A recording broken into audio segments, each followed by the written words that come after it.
Oi, se você caiu aqui de paraquedas nesse vídeo, nesse mundo, nesse mar de roupas, não sai daqui não, porque esse vídeo é para você, brecholeira. É um bate-papo direto e reto para você que tem o seu brechó ou que pretende abrir o seu brechó. Então fica aqui, porque enquanto eu garimpo, sem edição nenhuma, mostrando de forma nua e crua como é um garimpo raiz, eu vou trazendo algumas reflexões para você, tá bom? Eu me chamo Thais Matos e tenho um brechó online desde 2018. Então são muitos anos garimpando, muitos anos trocando figurinhas com brecholeiras.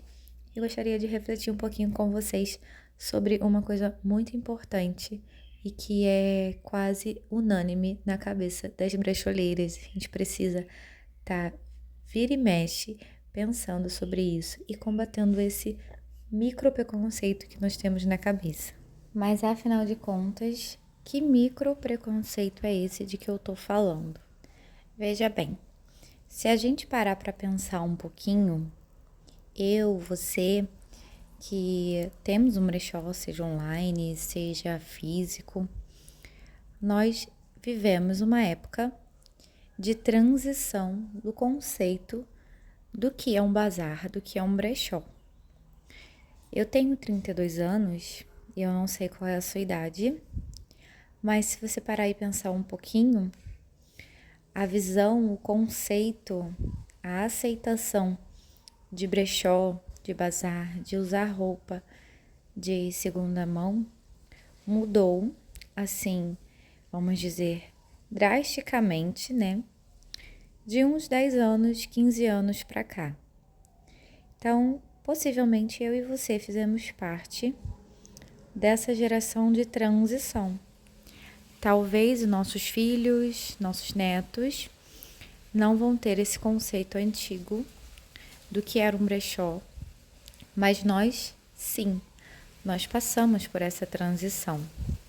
Então, ainda tem dentro de nós um pouquinho desse resquício antigo. E que resquício é esse? Se a gente analisar há uns 20 anos atrás, há uns 15 anos atrás, comprar em bazar, comprar em brechó não era algo muito bem visto. Era algo sempre relacionado a alguém que não tinha uma condição financeira muito legal, né? E precisava adquirir roupa, então a pessoa ia num lugar mais barato, que geralmente era um brechó, era um bazar. E quantas das vezes as pessoas tinham vergonha até de dizer que era de brechó? Não apenas a palavra brechó, o bazar, o fato de ser de segunda mão, né? Esse mercado de segunda mão, hoje em dia é muito tendência, é muito famoso, é muito bem visto, mas há uns anos atrás isso era má visto, né? De uma má impressão. Eu me recordo quando eu era criança, de vez em quando alguém da minha família, alguma amiga da minha mãe, enfim, alguém chegava com uma bolsa de roupa pra doar pra gente, porque não tava usando mais. E aquilo ali, gente, era uma alegria tão grande pra gente. Nós irmãs, né, somos 4. A gente brigava pra ver quem ia pegar o saco primeiro, pra quem ia escolher as roupas primeiro. Aquilo era uma felicidade, sabe? Só que era aquela felicidade oculta. A gente pegava aquelas peças de segunda mão e aquilo era uma coisa entre a gente, né? A gente não falava orgulhosamente que aquelas peças eram peças de segunda mão, né? Que já tinham sido usadas por outras pessoas. A gente não tinha essa chama no coração, esse orgulho. E a gente meio que escondia, né? Nem falava nada, não era algo muito visível. Ai, eu tô com vergonha, ai, é o preconceito. Mas era algo que, assim, que não se falava muito. E hoje em dia eu vejo alguns reels na internet exatamente dessa cena, né? Chegando roupa de segunda mão e as pessoas super felizes. E eu vejo que, nossa, nenhuma experiência é única, né? Eu vejo que muitas pessoas passaram por essa experiência, sentem essa emoção de ganhar roupa de segunda mão.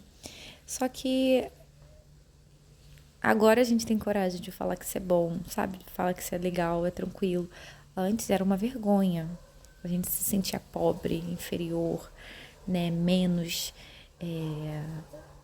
digno, talvez, do que outras pessoas, né? Então a gente não comentava muito. E também, nessa época, comprar em brechó, a gente tinha vergonha, a gente não falava com grande orgulho. Ah, esse tênis é de brechó, esse tênis eu não comprei na loja não, comprei lá no brechó, foi baratinho. Não tinha muito esse orgulho, essa chama no coração de falar que era uma peça de segunda mão. E de uns anos pra cá, o que aconteceu? As questões ambientais ficaram muito fortes na mídia, né?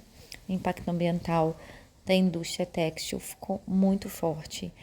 Várias marcas muito conhecidas, famosas, Adidas, Zara, foram sendo publicadas informações sobre trabalho escravo, sobre poluição ambiental. E de uns anos para cá, as pessoas foram tomando uma certa consciência, por isso que a gente chama de consumo consciente, né? Do impacto que apenas uma roupa pode causar em todo o sistema ambiental do mundo. Né? A produção de uma calça jeans, que gasta não sei quantos milhões de litros d'água, e tudo isso foi adquirindo um peso muito positivo para quem opta usar roupas de segunda mão.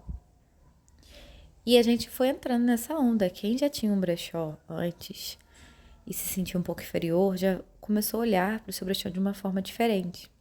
Quem nem sonhava em ter brechó, já começou isso. Nossa, que ideia legal. Nossa, que onda legal de entrar, né? Foi nessa que eu iniciei o meu brechó. Eu estava fazendo uma faculdade de gestão ambiental e aprendi muito sobre os impactos ambientais relacionados a diversas indústrias, né? E uma que me pegou assim foi da indústria mesmo de têxtil, né? De roupinhas. Eu comecei a pensar, nossa, como isso é agressivo. E nessa época eu fiquei bem verdinha, vamos dizer assim. Eu fiquei um ano sem comprar nenhuma roupa em loja para tentar diminuir esse impacto ambiental, né? Minha parte eu ia tentar fazer. E foi nesse mesmo ano que eu iniciei o meu brechó. E foi uma grande onda mesmo. Muitas influenciadoras famosas começaram a falar da importância de consumo consciente, né? De investigar primeiro antes de comprar a origem daquela peça, se passa por algum trabalho escravo, se é uma empresa decente, né? Que tem essa logística de proteger o meio ambiente, né? Se preocupa com isso. Então, isso foi se tornando mais comum em toda a área empresarial. Em todas as indústrias começaram a pensar mais sobre isso, porque afinal de contas isso estava na mídia, né? Uma empresa que propaga, que ela protege o meio ambiente, que ela cuida do meio ambiente, que ela está de acordo com as leis ambientais, tinha um valor muito positivo. E nesse meio todo, o que que acontece, né? A gente participou dessas duas gerações. A geração que tinha vergonha, receio, a gente sabia não, né? A gente achava que era inferior comprar uma roupa usada, aceitar roupa de doação, mas ao mesmo tempo, do nada, o jogo virou e algo que era, entre aspas, vergonhoso, né? A gente ficava escondidinho, não dizia que tinha ganhado, virou algo sensacional, né?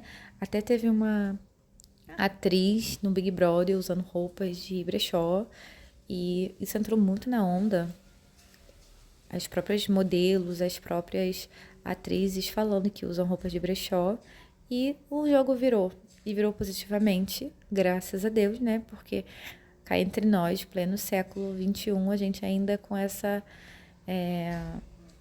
picuinha, né? De achar que só porque tá usando uma roupa de segunda mão, a gente vale menos, a gente tem menos valor, a peça não vale tanto, né? A gente não merece ser valorizada por isso. E que bom, graças a Deus também, por causa dos brechós. Mas ainda há, talvez, dentro de mim, dentro de você, esse micropreconceito. E quando que esse micropreconceito pode afetar a nossa loja? Afetar o valor que a gente põe em nossas peças? Se isso não tiver sido arrancado do nosso coração, a gente pode sim acabar, por exemplo, né, num garimpo desse aí que vocês estão vendo, eu no mar de roupas, garimpando, encontrar uma peça sensacional de uma marca com uma história incrível, né, com uma composição de tecido incrível, né? Um algodão egípcio, um 100% linho, peças assim com qualidades excelentes, mas simplesmente pelo fato de eu estar neste lugar, em cima dessas roupas, com essa luminosidade fraca, com esse cheiro de roupa, né, já ali guardada, com traça, está, né, nesse lugar aí, como vocês estão vendo. Eu posso olhar para essa roupa e falar assim, nossa, eu paguei só R$ 5 por ela, eu não posso, né, cobrar, sei lá, mais do que R$ 30 nessa roupa. Por quê? Isso é um preconceito que ainda está enraizado em nós. A gente esquece completamente toda a história daquela peça, toda a história e bagagem que aquela marca, que aquela grife muitas vezes tem, né? A qualidade daquela peça e a dificuldade que a gente está passando para encontrar essa boa peça e resume isso em apenas uma coisa: aonde ela está e aonde ela foi encontrada. E a gente esquece de pensar de como ela foi encontrada, né? Como no caso eu digo assim, qual é o custo que eu tive, não apenas o custo financeiro, mas qual o custo mesmo humano, de esforço técnico, de esforço intelectual, porque a gente tem que conhecer marcas, né? A gente tem que conhecer tecidos, a gente tem que ter um olhar atento para avaliar a peça, varia. E o esforço físico mesmo, né? Vocês estão olhando aí, a gente puxa a roupa, puxa para lá, puxa para cá, né? Tem a questão de insalubridade, muitas das vezes, do trabalho, né? Porque a gente tá ali sentado num monte de roupa, vai que aparece uma barata, vai que aparece um escorpião, vai que a gente não sabe. Condições realmente, muitas das vezes, insalubres. Quantas vezes a gente tem uma alergia forte por conta do garimpo e às vezes a gente não considera nada disso. A única coisa que a gente considera é aquele micro preconceito que ainda está enraizado da nossa pobre cabecinha, de quando a gente ainda tinha, né, a gente era mais nova, estava lá uns 15 anos atrás, a gente olha e pensa, ai, não é justo que eu cobre R$ 50 por essa roupa, se eu paguei 5, a gente só pensa no valor, e isso é muito errado. E muito errado que eu digo, muito errado de forma geral, tá bom? De forma global. Porque o valor que você dá numa peça no seu brechó, ele impacta todos os outros brechós. Ele não impacta só no seu trabalho. Ele impacta na visão do que é um brechó a nível global e mesmo.